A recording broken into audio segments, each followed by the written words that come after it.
അപ്പൊ പട്ടികജാതിക്കാരന്റെ കാര്യം വരുമ്പോൾ മാത്രം സംവരണം എതിരാവുകയും സവർണന്റെ കാര്യത്തിൽ സംവരണം ശരിയാവുകയും ചെയ്യുന്നത് ജാതി ഇന്നും വളരെ കൃത്യമായി കേരളത്തിൽ പ്രവർത്തിക്കുന്നു എന്നൊരു തെളിവാണ്. നമ്മൾ വെറുതെ ഭംഗിക്കൊക്കെ പറയും ജാതിയില്ല, നമ്മളൊക്കെ ജാതിയില്ലാത്ത വളരെ സുന്ദരമായിട്ടുള്ള കേരളമാണ്, ജാതിരഹിത കേരളമാണെന്നൊക്കെ പറയും. പക്ഷെ നമ്മുടെ കല്യാണ വീടുകളിൽ ആ കല്യാണം നടക്കുന്ന പ്രദേശങ്ങളിൽ ഇപ്പോഴും ഈ ജാതി പ്രവർത്തിക്കുന്നുണ്ട്. അത് നമ്മുടെ പ്രാദേശികമായി നിങ്ങൾക്കെല്ലാം മനസ്സിലാവുന്ന ഒരു കാര്യമാണ്. പട്ടികജാതിക്കാരനൊന്നും എന്ത് ചെയ്യട്ടെ, പട്ടികജാതിക്കാരൻ്റെ വീട്ടിൽ നിന്ന് കല്യാണം വിളിക്കട്ടെ സവർണനെ. എത്ര പേര് പട്ടികജാതിക്കാരൻ്റെ വീട്ടിൽ പോയി ചോറുണ്ടെന്ന് നമുക്ക് എത്ര പേർക്ക് അറിയാം? അവിടെ ചെല്ലുന്ന പല സവർണന്മാർക്ക് പെട്ടെന്ന് വയറ്റുവേദന വരും. അവർ പറയും ഞാൻ കഴിച്ചിട്ടാ വന്നതെന്ന് പറയും. പിന്നെ വന്നതല്ലേ, ഒരു കാര്യം ഒരു പഴം തന്നേരും ഞാൻ എന്ന് പറയും. അപ്പൊ പഴത്തിന് അയത്തേച്ചത് കുറവാണ്. തൊട്ട് തിന്നാൻ ഇപ്പോഴും മടിയുള്ളവരാണ് കേരള സമൂഹം. വെറുതെ പ്രസംഗിക്കുന്നതിനപ്പുറത്തേക്ക് പട്ടികജാതിക്കാരോടും പട്ടികജാതിക്കാരുടെ ആദിവാസികളുടെ മേഖലയിലുമൊക്കെ ഇപ്പോഴും സവർണ നയിത്തമുണ്ട് എന്നുള്ളത് കേരളത്തിലെ പച്ച പരമാർത്ഥമാണ്. മിശ്രഭോജനം ഇപ്പോഴും ആവശ്യമായിരിക്കുന്ന ഒട്ടേറെ പ്രതലങ്ങൾ കേരളത്തിലുണ്ട് എന്നുള്ളതാണ് സത്യം. പക്ഷേ കേരളത്തിന്റെ ജ്ഞാനോദയവുമായി ബന്ധപ്പെട്ടുകൊണ്ടാണ് മിശ്രഭോജനം പോലെയുള്ള സമരങ്ങൾ കേരളത്തിൽ നടക്കുന്നത്. കേരളത്തിലെ ജ്ഞാനോദയം എന്ന് പറയുന്നൊരു വിഷയം ഒരുപക്ഷെ ആരെങ്കിലും പഠിച്ചിട്ടുണ്ടോ എന്ന് എനിക്കറിയില്ല. ഞാൻ എന്തായാലും അതുമായി ബന്ധപ്പെട്ട് കുറേ കാര്യങ്ങൾ പരിശോധിച്ചപ്പോൾ മനസ്സിലായത്, ഈ നവോത്ഥാനം എന്ന് പറയുന്ന യൂറോപ്പിൽ നടന്നിട്ടുള്ളത്, ആ നവോത്ഥാനത്തിന് മുന്നോടിയായി നടന്നത് യൂറോപ്പിൽ എൻലൈറ്റൻമെന്റ് അല്ലെങ്കിൽ ജ്ഞാനോദയം എന്ന പ്രക്രിയയാണ്. അതുപോലെ ഒരു ജ്ഞാനോദയത്തിന്റെ തുടക്കം കേരളത്തിലുണ്ടായിരുന്നു.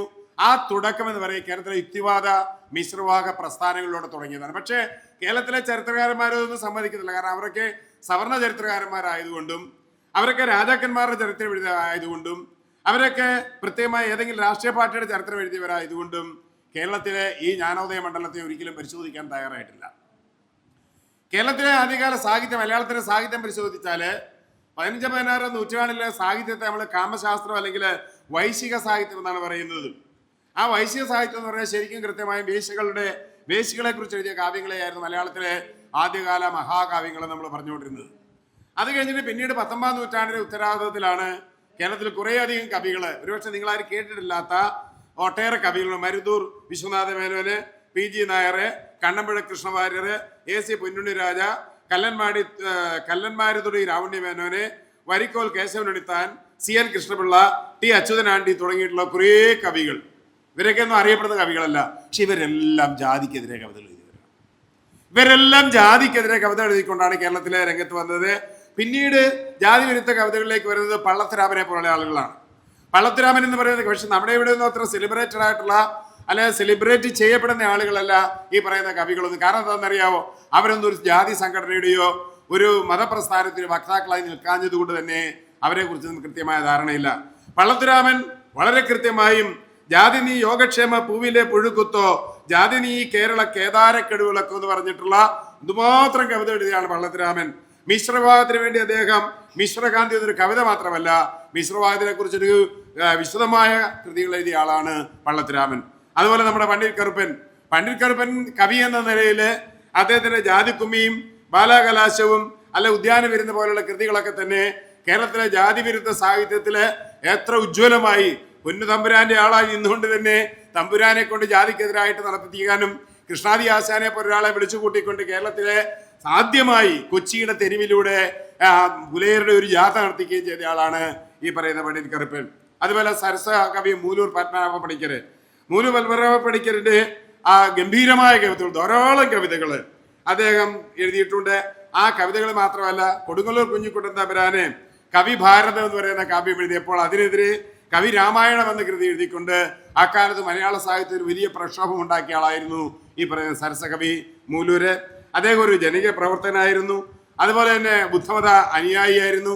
അങ്ങനെ കേരളത്തിൽ ജാതി വിരുദ്ധ സാഹിത്യ രംഗത്ത് ഏറ്റവും ഗംഭീരമായിട്ടുള്ള സംഭാവന നൽകിയ ഒരാളായിരുന്നു സരസകവി മൂലൂര്. പിന്നീട് നമ്മുടെ സഹോദരൻ അയ്യപ്പൻ എന്ന കവിയെ കുറിച്ചാണ് ഞാൻ പറയുന്നത്. സഹോദരൻ അയ്യപ്പൻ എന്ന പ്രക്ഷോഭകാരിയല്ല ഞാനിപ്പോൾ പറയുന്നത്. റഷ്യൻ ഫ്രഞ്ച് വിപ്ലവത്തിന്റെ പശ്ചാത്തലത്തിലും കേരളത്തിൽ ആദ്യമായി ലെനിനെ കുറിച്ച് കേരളീയരെ പഠിപ്പിക്കുകയും ചെയ്ത അദ്ദേഹം ഈ പ്രചോദനത്തിൽ നിന്നാണ് യഥാർത്ഥത്തിൽ അദ്ദേഹം യുക്തിവാദ പ്രസ്ഥാനത്തിലേക്ക് അല്ല ജാതിവിരുദ്ധ പ്രവർത്തനത്തിലേക്ക് അദ്ദേഹം വരുന്നത്. നാരായണഗുരു ദൈവദശകം എഴുതിയപ്പോൾ സയൻസ് ദശകം എഴുതിക്കൊണ്ട് മലയാള സാഹിത്യത്തിന്റെ ചരിത്രത്തിൽ ആദ്യമായി ശാസ്ത്രത്തെക്കുറിച്ച് ഇത്രമാത്രം ഉത്ബോധനം നടത്തിയിട്ടുള്ള ഒരു കവി ഉണ്ടായിരുന്നില്ല എന്നുള്ള സത്യം. അദ്ദേഹത്തിന്റെ ആ ജാതി വിരുദ്ധ ബോധത്തിൽ നിന്നുകൊണ്ട് തന്നെയാണ് അദ്ദേഹം ഈ പറയുന്ന മിശ്രഭോജനം നടത്തിയത് എന്നുള്ളതാണ്. പക്ഷെ ആ മിശ്രഭോജനത്തെ ഇന്ന് പലരും എന്താണ് പന്തി ഭോജനം എന്നൊക്കെ പറഞ്ഞ് കളിയാക്കുന്ന രീതിയുണ്ട്. അങ്ങനെ പന്തിയിൽ ഇലയിട്ട് വിളമ്പി നടത്തിയ ഒരു പരിപാടി ആയിരുന്നില്ല മിശ്രഭോജനം. മറിച്ച് 7 or 8 പേര് ഒരുമിച്ചിരുന്ന ഒരു ഇലയിൽ നിന്ന് ഭക്ഷണം വാരിക്കാൻ ഒരു പുഴുക്ക് വാരി തിന്നു എന്ന് പറയുന്നത് അന്നത്തെ സംബന്ധിച്ച് അത് കേരളത്തിലെ ഏറ്റവും വലിയൊരു സാമൂഹിക വിപ്ലവം തന്നെയായിരുന്നു.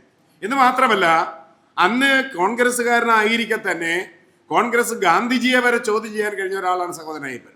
ഗാന്ധിജി 1934 ഗാന്ധിജിക്ക് എഴുതിയ മംഗളപത്രത്തില് സഹോദരൻ അയ്യപ്പൻ പറഞ്ഞത് ജാതി ഹിന്ദുക്കളുടെ രാഷ്ട്രീയ ചിന്തയിൽ ഗാന്ധിജി പെട്ടുപോയി എന്നും അതുകൊണ്ടാണ് അദ്ദേഹത്തിന് അയിത്തക്കാരുടെ പ്രശ്നങ്ങൾ മനസ്സിലാക്കാൻ കഴിയാത്തത് എന്നും അയിത്തക്കാർക്കെതിരായിട്ടുള്ള അല്ല അയിത്തത്തിനെതിരായിട്ടുള്ള നിലപാടുകളിലൂടെ മാത്രമേ കേരളത്തിൽ ഈ പ്രസ്ഥാനം വളരുകയുള്ളൂ എന്ന് അദ്ദേഹം പറഞ്ഞു.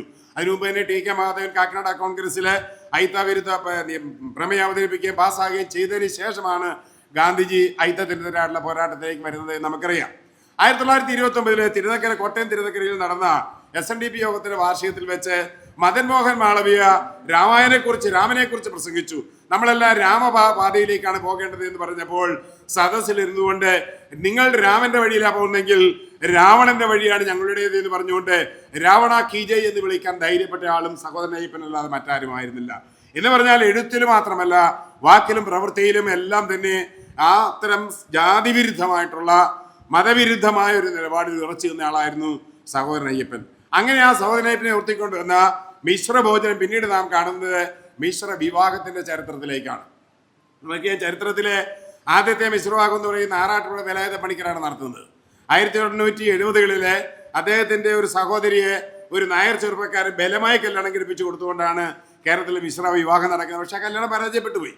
അതിനുശേഷം 1921 ഡിസംബറിലെ ബ്രഹ്മസമാജത്തിന്റെ വാർഷികവുമായി ബന്ധപ്പെട്ടുകൊണ്ട് വർക്കലയിൽ നടന്ന ഒരു സമ്മേളനത്തിൽ തലശ്ശേരിക്കാരൻ ഒരു കുഞ്ഞിരാമൻ ഒരു ഈഴവ സ്ത്രീയെ കല്യാണം കഴിച്ചതിലൂടെയാണ് ആ മറ്റൊരു മിശ്രവിവാഹം കേരളത്തിൽ അരങ്ങേറുന്നത്. പിന്നീട് 1924 PK ബാബുവിന്റെ നേതൃത്വത്തിൽ, പിന്നീട് 1940 VT ഭട്ടതിരിപ്പാട് തന്റെ സഹോദരിയെ പാർവതിയെ രാഘവ കുറുപ്പിന് കല്യാണം കഴിച്ചു കൊടുക്കുന്നു. ഇങ്ങനെ പിന്നീട് ചരിത്രത്തിൽ നാം കാണുന്നത് ഒരു വലിയ സാമൂഹിക മുന്നേറ്റമാണ്. ഇതിന്റെ മിശ്ര വിഭാഗത്തിന്റെ മിശ്ര ഭോജനത്തിന്റെ ഒരു വലിയ മുന്നേറ്റം. 1946 ഡിസംബർ 8 നമ്മുടെ കോമ്പാറമുക്കിലുള്ള SNDP ഹാളിൽ വെച്ച് കൊച്ചി മിശ്രവിവാഹ സംഘം രൂപീകരിക്കപ്പെടുമ്പോൾ അന്ന് ചൊവ്വര പരമേശ്വരൻ അതിന്റെ പ്രസിഡന്റും VK പവിത്രൻ ചേട്ടന് അതിന്റെ ജനറൽ സെക്രട്ടറിയുമായിരുന്നു. 58 ഈ പ്രസ്ഥാനമാണ് 58 ഏപ്രിൽ 20 ഈ കൊച്ചി മിശ്രവിവാഹ സംഘമാണ് കേരള മിശ്രവിവാഹ സംഘമായി മാറുന്നതും അഡ്വക്കേറ്റ് സുബ്രഹ്മണ്യം പ്രസിഡന്റും പവിത്രൻ സെക്രട്ടറിയായി വരുന്നതും 6 മാസം കൊണ്ട് അതിന്റെ അംഗത്വം 1000-ലേറെ കവിഞ്ഞു എന്നുള്ളതാണ്. ഈ പവിത്രനെ കുറിച്ചാണ് ഈ അടുത്ത കാലത്ത് ഒരു വിവരദോഷി ഒരു പോസ്റ്റ് ഇട്ടിരിക്കുന്നത്. പവിത്രൻ ചേട്ടനല്ല ഇതൊന്നും ചെയ്തത് എന്നുള്ള രീതിയിൽ അതിന് വാപ്പ് കൊടുക്കുക എന്നുള്ളതേ ഉള്ളൂ. 1958 ഡിസംബർ 30, 31, ജനുവരി 1 ആദ്യത്തെ സമ്മേളനം കൊച്ചിയിൽ മിശ്രവിവാഹ സംഘത്തിന് നടക്കുന്നത്. ആ സമ്മേളനം ഉദ്ഘാടനം ചെയ്തത് സാക്ഷാൽ EMS ആണ്. ആ സമ്മേളനത്തിന്റെ പതാക നമ്മളെ ചെറായിൽ നിന്ന് പതാക കൈമാറുന്നത് സഹോദരൻ അയ്യപ്പനാണ്. പിന്നീട് അതിന് തൊട്ട് പിന്നീട് മിശ്രവിവാഹ സംഘടനയുടെ വലിയൊരു സാമൂഹിക മുന്നേറ്റമാണ് കേരളം കണ്ടത്. 1960 മുതൽ 1975 വരെ മിശ്രവിവാഹ സംഘം ബുള്ളറ്റിൻ നടത്തിയത് അദ്ദേഹമാണ്. പിന്നീട് 1968 വളരെ ഗംഭീരമായ സാംസ്കാരിക നവോത്ഥാന ജാഥ തുടങ്ങിയിട്ടുള്ളത് തന്നെ. അപ്പൊ ഇങ്ങനെ സഹോദരൻ അയ്യപ്പനിലൂടെയും സഹോദരൻ അയ്യപ്പന് പിന്നീട് തുടങ്ങി ധാരാളം ആളുകളുണ്ട്, എല്ലാവരുടെയും പേര് ഞാൻ പറയുന്നില്ല. ആ VK പവിത്രൻ സാറ് തുടങ്ങി വെച്ചാൽ തുടർന്നു കൊണ്ടുപോകുന്ന ആ മഹാപ്രസ്ഥാനമാണ് 1907 മിശ്രവിവാഹ വേദിയായി രൂപീകരിക്കപ്പെടുന്നത്. ആ മിശ്രവിവാഹത്തിന്റെ പ്രഥമ പ്രസിഡന്റും പവിത്രൻ ചേട്ടനായിരുന്നു. ജനറൽ സെക്രട്ടറിയായിട്ട് അന്ന് വന്നത് ഞാനാണ്. പക്ഷേ ഇങ്ങനെ സഹോദരൻ അയ്യപ്പൻ മിശ്രഭോജനം നടത്തിയപ്പോൾ സഹോദരൻ അയ്യപ്പനെ പുലിയൻ അയ്യപ്പൻ എന്ന് വിളിച്ച് ആക്ഷേപിക്കുകയും അതിന്റെ പേരിൽ അവരെയൊക്കെ സമൂഹ ഭ്രഷ്ട് കൽപ്പിക്കുകയൊക്കെ ചെയ്തിട്ടുണ്ടെങ്കിൽ ഇവിടെ വരെ പലർക്കും കേരളത്തിൽ ഈ ചരിത്രം അറിയാവുള്ളൂ. പക്ഷേ കേരളത്തിൽ ഒട്ടേറെ പുലിയന്മാർ വേറെ ഉണ്ട്. അതിലൊരു പുലിയനായിരുന്നു വാഗ്ബടാനന്ദൻ. വാഗ്ബടാനന്ദന് അദ്ദേഹം മിശ്രഭോജനത്തെ പ്രീതി ഭോജനമെന്നും മിശ്ര വിവാഹത്തെ പ്രീതി വിവാഹം എന്ന് പറഞ്ഞുകൊണ്ട് 1928 കണ്ണൂർ അരീക്കോട് തെക്കും ഭാഗം വട്ടക്കണ്ടി പുലിയ കോളനിയിൽ അത്തരം ഒരു മിശ്ര ഭോജനം നടത്തിക്കൊണ്ടാണ് അദ്ദേഹത്തിന്റെ സമരം ആരംഭിക്കുന്നത്. വടക്കൻ കേരളത്തിലെ നിൽക്കുന്ന വാഗ്ബടാനന്ദൻ പറഞ്ഞാൽ വലിയ സാമൂഹിക വിപ്ലവം നടത്തിയിട്ടുള്ള ആരാണ്. നമ്മൾ ഈ കേരളത്തിൽ നവോത്ഥാനത്തെ കുറിച്ച് എഴുതിയിട്ടുള്ളതെല്ലാം തെക്കൻ കേരളത്തിലെ കുറെ കാര്യം മാത്രമല്ല. അയ്യങ്കാളി നാരായണഗുരു കഴിഞ്ഞാൽ പിന്നെ അവർക്ക് ആരും വേറെ അറിയില്ല. ഇത് വാഗ്ബടാനന്ദൻ തുടങ്ങി വെച്ച ആ സാമൂഹിക വിപ്ലവം അന്ന് അവിടെ ഉണ്ടാക്കിയ സംഘർഷം 1928 ഈ മിശ്രഭോജനത്തെ തുറന്ന് നടത്തിയ സംഘർഷത്തെ കുറിച്ച് വീണ്ടും പിറ്റേ ആഴ്ചയിൽ അവിടെ തന്നെ നടക്കുന്നു. പിന്നീട് തുടർന്ന് മിശ്ര വിവാഹങ്ങളുടെ അദ്ദേഹം ഇട്ട പേര് പ്രീതി വിവാഹം എന്നാണ്. പി കെ ബാപ്പുവിന്റെ ടി വി അനന്തന്റെ എം ടി കുമാറിന്റെയൊക്കെ നേതൃത്വത്തിൽ പിന്നീട് തുടർച്ചയായ മിശ്ര വിവാഹങ്ങൾ നടക്കുന്നുണ്ട്. മറ്റൊരാള് വടക്കൻ കേരളത്തിൽ പുലിയൻ എന്ന പേരിൽ അറിയപ്പെട്ടത് പുലിയൻ കേളപ്പനാണ്. നമ്മൾ കെ കേളപ്പൻ എന്ന് പറഞ്ഞാൽ കേരള കോൺഗ്രസിന്റെ ഒരു നേതാവ് എന്ന രീതിയിലല്ല, കോൺഗ്രസിന്റെ നേതാവ് എന്നതിനേക്കാൾ അദ്ദേഹം NSSന്റെ ആദ്യത്തെ പ്രസിഡന്റ് എന്നതിലപ്പുറം കേരളത്തിൽ ജാതി വിരുദ്ധ സമരങ്ങളിൽ അത്യുജ്വലമായ പോരാട്ടം വഹിച്ചിട്ടുള്ള ഒരാളാണ് കെ കേളപ്പൻ. കല്യാശ്ശേരി സ്കൂളില് പുലയ കുട്ടികൾക്കെതിരെ നടത്തിയ അയിത്തത്തിനെതിരെ നടന്ന സമരത്തിൽ പെരുവഴിയിൽ ഇരുന്നുകൊണ്ട് സമരം ചെയ്തുകൊണ്ടാണ് കേളപ്പൻ ജാതി വിരുദ്ധ സമരം ആരംഭിക്കുന്നത്. 1924 ഫെബ്രുവരി 28 വൈക്കത്ത് ഒരു പുലയ സമ്മേളനം വിളിച്ചു കൂട്ടിയിട്ടാണ് വൈക്കം സത്യാഗ്രഹം പ്രഖ്യാപിക്കുന്നത്. കൊയിലാണ്ടി പാറൻകുന്നിലെ പഞ്ചമ വിദ്യാലയം സ്ഥാപിച്ചുകൊണ്ട് ആ വിദ്യാലയത്തിന് സ്ഥാപിക്കപ്പെട്ട ഈ പഞ്ചമ കോളനിക്ക് ഗോപാലപുരം എന്ന് പേര് മാറ്റി നൽകിയ അദ്ദേഹം പയ്യോളിയിലെ ഇതുപോലെ തന്നെ ഒരു കോളനി അല്ലെങ്കിൽ ഒരു സ്കൂൾ സ്ഥാപിച്ച് ആ പ്രദേശത്തിന്റെ ജാതിപ്പേര് ചേർത്തുള്ള കോളനിയുടെ പേര് പാക്കനാർപുരം എന്ന് മാറ്റി.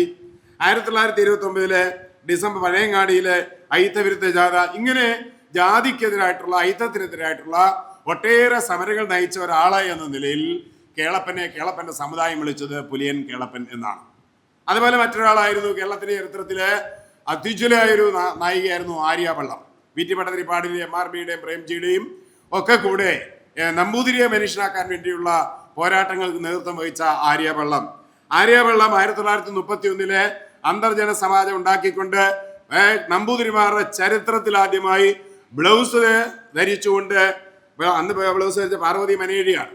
പാർവതി നെന്മിനിമംഗലവും ആര്യവള്ളവും ഒക്കെ കൂടിയാണ് മറക്കുട തല്ലി പൊളിച്ചുകൊണ്ട്, ബ്ലൗസ് ധരിച്ചുകൊണ്ട്, മുടി മുറിച്ചുകൊണ്ട്, കാത് മുറിച്ചുകൊണ്ട് കേരളത്തിന്റെ ചരിത്രത്തിൽ ആദ്യമായി രംഗത്ത് വരുന്നത് 1931 ഈ ആര്യവള്ളം സ്വന്തം വീട്ടിൽ മിശ്രഭോജനം നടത്തിയിട്ടുണ്ട്. എത്ര പേർക്കറിയാം? അതായത് ഗുരുവായൂർ സത്യാഗ്രഹത്തിന്റെ ജാഥ അവിടെ വരുമ്പോൾ ആ സത്യാഗ്രഹത്തിൽ പങ്കെടുത്ത ആളാണ് ആര്യവള്ളം. അവിടെ നടന്ന ഐത്തോച്ചാടന ജാഥയ്ക്ക് പള്ളത്ത് കൃഷ്ണന്റെ വീട്ടിലാണ്, അവരുടെ വീട്ടിലാണ് അന്ന് സദ്യ നൽകിയത്.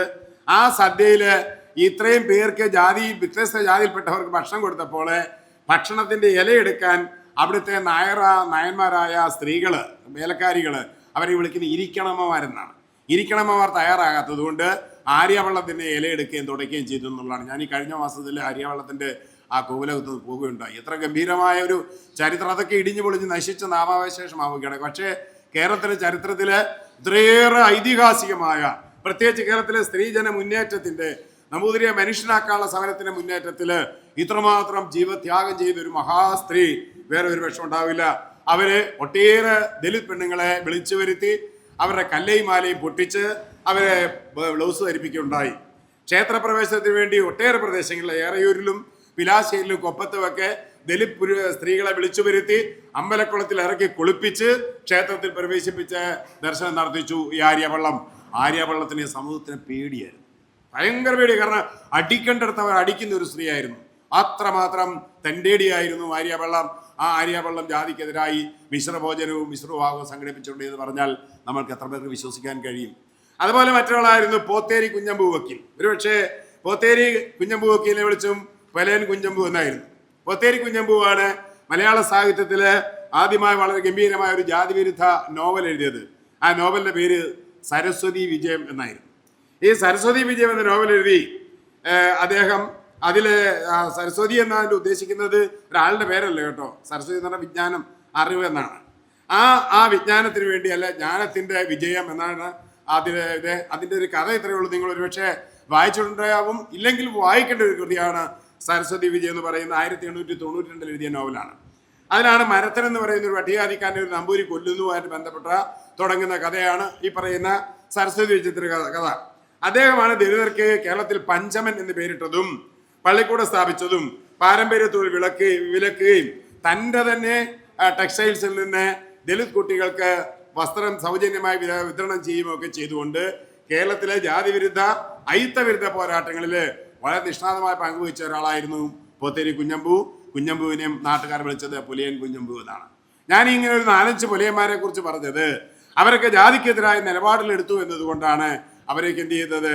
സമൂഹം ഭ്രഷ്ട് കൽപ്പിക്കുകയോ അന്നത്തെ കാലത്ത് ചെയ്തെങ്കിൽ ഇന്ന് കേരളത്തിന് ഞാൻ മുമ്പേ പറഞ്ഞ പോലെ കേരളത്തിലെ ജ്ഞാനോദയ ചരിത്രം, കേരളത്തിലെ എൻലൈറ്റൻമെന്റ് ചരിത്രം പരിശോധിക്കുകയാണെങ്കിൽ വളരെ കൃത്യമായിട്ട് നമുക്ക് മനസ്സിലാക്കാൻ കഴിയുന്നത് വളരെ സുദീർഘമായ ഒരു ജാതിവിരുദ്ധ, ഐത്തവിരുദ്ധ, മതവിരുദ്ധ പോരാട്ടത്തിന്റെ സാഹിത്യവും പ്രവൃത്തിയും കേരളത്തിൽ ഉണ്ടായിരുന്നെന്നും എന്നാൽ ഇതിനെല്ലാം തമസ്കരിക്കുകയാണ് കേരളത്തിലെ ചരിത്രകാരൻ ചെയ്തത്. കാരണം ഈ ചരിത്രം പറഞ്ഞു പോയാൽ അത് യുക്തിവാദി സംഘത്തിന്റെയോ അതൊരു വിശ്വാസ പ്രസ്ഥാനത്തിന്റെയോ ചരിത്രമായി പോകുന്നതുകൊണ്ട് അങ്ങനെ ഒരു ചരിത്രം വന്നാൽ വളരെ സ്വാഭാവികമായും തങ്ങൾ ഉയർത്തിക്കെട്ടിയ, തങ്ങളാണ് കേരളമെല്ലാം ഉണ്ടാക്കിയത്, തങ്ങളാണ് ജാതി വിരുദ്ധ പോരാട്ടങ്ങൾ നടത്തിയത്, തങ്ങളിലൂടെ മാത്രമാണ് കേരളം. ഇന്നിപ്പോൾ ചില സോഷ്യൽ മീഡിയയിലൊക്കെ ചില വിവരദോഷികൾ നിന്ന് കാണാം, കേരളത്തിൽ ഞങ്ങളുടെ പാർട്ടി ഉണ്ടായതിനു ശേഷമാണ് ജാതിക്കെതിരെ സമരം ഉണ്ടായത്. പൊട്ടത്തരമാണ്, നുണയാണ്. 1939 ഈ കമ്മ്യൂണിസ്റ്റ് പാർട്ടി കേരളത്തിൽ ഉണ്ടാകുമ്പോൾ കേരളത്തിലെ ജാതി വിരുദ്ധ പോരാട്ടങ്ങൾ എല്ലാം നടന്നു കഴിഞ്ഞിരുന്നു. അതനുസരിച്ചുള്ള സാമൂഹിക മുന്നേറ്റങ്ങൾ നടന്നു കഴിഞ്ഞിരുന്നു. വൈക്കത്തായാലും അല്ലെങ്കിൽ ഗുരുവായൂരായാലും പാലിയത്തായാലും കുട്ടംകുളത്തായാലും അല്ലെങ്കിൽ ഒക്കെ ധാരാളം സമരങ്ങൾ നടത്തുകയും ജാതിക്കെതിരായിട്ടുള്ള സാമൂഹിക മുന്നേറ്റങ്ങൾ സംഭവിക്കുകയും ചെയ്തു കഴിഞ്ഞിരുന്നു. പക്ഷേ ആ സമരങ്ങളുടെ പാരമ്പര്യങ്ങള് മിശ്ര ഭോജനത്തിന്റെയും മിശ്ര വിഭാഗത്തിന്റെയും പാരമ്പര്യങ്ങളെ പിന്തുടരാൻ കഴിഞ്ഞില്ല എന്നതുകൊണ്ടാണ് വീണ്ടും കേരളം ഭ്രാന്താലയമായിട്ട് മാറിക്കൊണ്ടിരിക്കുന്നത്.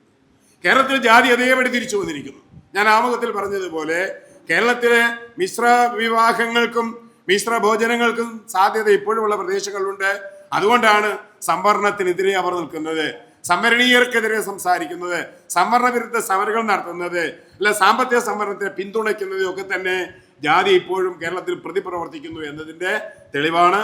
അതുകൊണ്ട് തന്നെ കേരളത്തിലെ യുക്തിവാദ മിശ്ര വിഭാഗ പ്രസ്ഥാനങ്ങൾക്ക് നിശ്ചയമായും പങ്കുണ്ട്, ചരിത്രപരമായ പ്രാധാന്യമുണ്ട് എന്നതുകൊണ്ടാണ് വിശ്വഭാഗവേദി ഇങ്ങനത്തെ ഒരു പരിപാടി സംഘടിപ്പിക്കുന്നത്. ഈ പരിപാടി നമ്മൾ സംഘടിപ്പിക്കുമ്പോൾ ഇത്തരം മതമില്ലാത്ത ജീവൻ അവാർഡ് കൊടുക്കുമ്പോൾ 14 വർഷമായി കേരളത്തിലെ യുക്തിവാദി സംഘം അവാർഡ് കൊടുക്കുന്നുണ്ട്. കഴിഞ്ഞ 9 വർഷങ്ങളായിട്ട് മിശ്ര വിവാഹ വേദി സമ്മാനം കൊടുക്കുന്നുണ്ട്. കൊടുക്കുമ്പോൾ ഓരോ വർഷവും മിശ്ര ഈ പറയുന്ന ജാതി മതരഹിതരായ കുട്ടികളുടെ എണ്ണം വളർന്നു വരുന്നു എന്ന് പറഞ്ഞാൽ എൻ്റെ അർത്ഥം നമ്മൾക്കൊക്കെ ചില പ്രതീക്ഷകളുണ്ട്. പ്രതീക്ഷകളെല്ലാം അസ്തമിച്ചു പോയിട്ടില്ല എന്നും ഇനിയും പ്രതീക്ഷകൾക്ക് സാഹചര്യമുണ്ട് എന്ന് മാത്രം പറഞ്ഞുകൊണ്ട് ഞാൻ അധ്യക്ഷ പ്രസംഗം അവസാനിപ്പിക്കുന്നു. നമ്മുടെ പവിത്രൻ ചേട്ടൻ്റെ കുടുംബം ഇവിടെ എത്തിയിട്ടുണ്ട്. വളരെയേറെ സ്നേഹത്തോടെ സ്വാഗതം ചെയ്യുന്നു. പവിത്രൻ ചേട്ടന് എതിരായിട്ട് അടുത്ത കാലത്ത് ഒരു ഞരമ്പ് രോഗി ഇട്ടതാണ് പോസ്റ്റെങ്കിൽ പോലും ഞങ്ങൾക്കത് വളരെയേറെ വേദന ഉണ്ടാക്കിയ ഒരു കാര്യമാണ്. അദ്ദേഹത്തിൻ്റെ നിസ്വാർത്ഥമായ ജീവിതത്തെ വളരെ 3 പതിറ്റാണ്ടിലേറെ ഒപ്പം നിന്ന ഒരാളെന്ന നിലയിൽ ഞങ്ങൾക്ക് പവിത്രൻ ചേട്ടൻ ആരാണെന്നറിയാം. പേരുപോലെ തന്നെ പവിത്രമായ ആ മനുഷ്യൻ, മഹാമനുഷ്യനെ അനുസ്മരിക്കുന്ന ഇത്തരം വേദികൾ ഞങ്ങൾക്ക് ആത്മഹർഷത്തോടു കൂടി മാത്രമേ അത് ഓർമ്മിക്കാൻ കഴിയുള്ളൂ. നമ്മുടെ അധ്യക്ഷ പ്രസംഗം അവസാനിപ്പിക്കുകയാണ്.